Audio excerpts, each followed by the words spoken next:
Halo, perkenalkan nama saya Anggraini Nadiarta Baru Sitanggang. Pada video kali ini saya akan menganalisa sebuah kasus menggunakan teori sosiologi. Kasus yang akan saya bahas pada video kali ini yaitu kasus mengenai KDRT yang dilakukan oleh anggota DPRD kepada istrinya. Dengan teori yang akan saya bahas yaitu teori dari Emile Durkheim, yaitu moralitas dan pendidikan moralitas. Namun sebelum saya membahas lebih jauh mengenai kasus tersebut, saya akan menjelaskan tentang sosiologi. Sosiologi merupakan salah satu disiplin ilmu yang membahas tentang berbagai perspektif. Perspektif yang digunakan dalam mengkaji problematika sosial dalam sosiologi adalah hasil dari kajian para tokoh akademisi yang kemudian dikenal dengan tokoh sosiologi.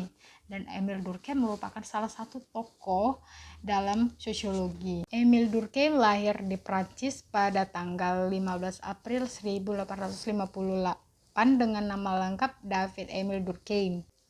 Rumah tangga yang seharusnya menjadi tempat berlindung bagi setiap anggota keluarganya dan menjadi tempat ternyaman bagi anggota keluarganya seringkali menjadi tempat yang tidak nyaman bagi setiap anggotanya karena adanya oknum di dalamnya yang melakukan tindak kekerasan atau yang tidak manusiawi sehingga menyebabkan para anggotanya menjadi tidak nyaman untuk berada dalam rumah tangga tersebut.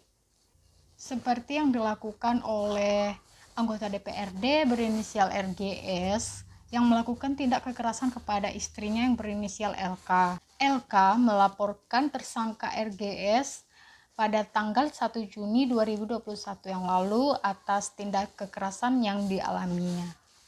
Pengaduan tersebut kemudian ditindaklanjuti dalam proses penyidikan dan sesuai dengan hasil perkara pada 23 November 2021 yang lalu. Perilaku KDRT yang merupakan fakta sosial ini bukan hal baru lagi terjadi di Indonesia dan tidak asing di telinga masyarakat Indonesia. Hal ini sudah lama terjadi dan terus berlanjut hingga saat ini. Kekerasan ini terjadi tidak memandang jenis kelamin, tidak memandang jenis budaya, suku, bangsa, ataupun agama tertentu. Jika kita menganalisanya menggunakan teori Emile Durkheim, yaitu moralitas, hal ini sangat bertentangan dengan teori tersebut.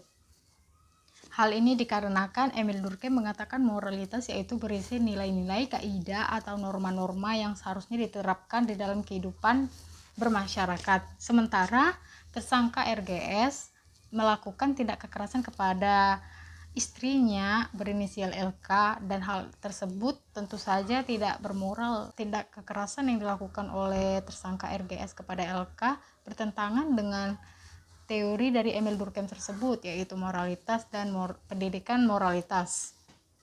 Hal ini dikarenakan moralitas yang menurut Emile Durkheim yaitu berisi kaidah-kaidah atau norma-norma yang seharusnya diterapkan di dalam kehidupan bermasyarakat.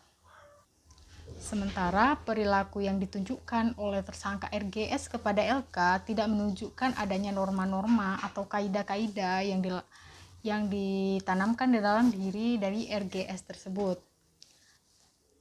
Dalam filsuf Emile Durkheim mengatakan bahwa moralitas memiliki peranan penting dalam kehidupan bermasyarakat.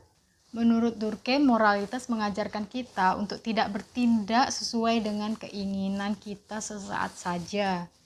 Namun perilaku dari RGS kepada korban LK yaitu istrinya menunjukkan bahwa itu keinginan sesaat saja.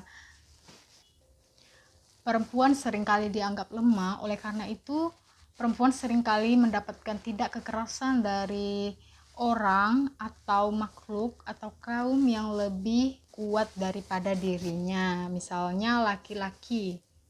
Sehingga perlu ada pendidikan moralitas sesuai dengan teori Emile Durkheim tersebut.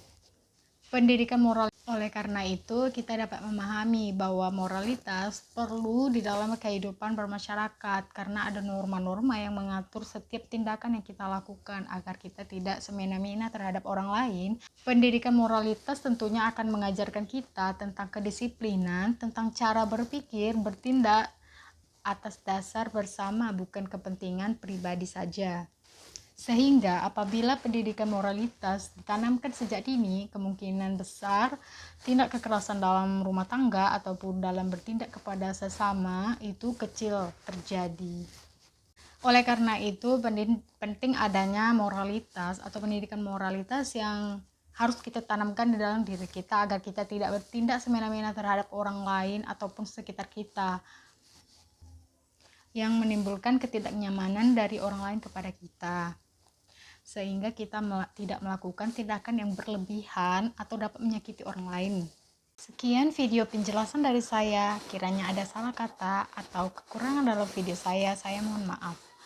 Terima kasih.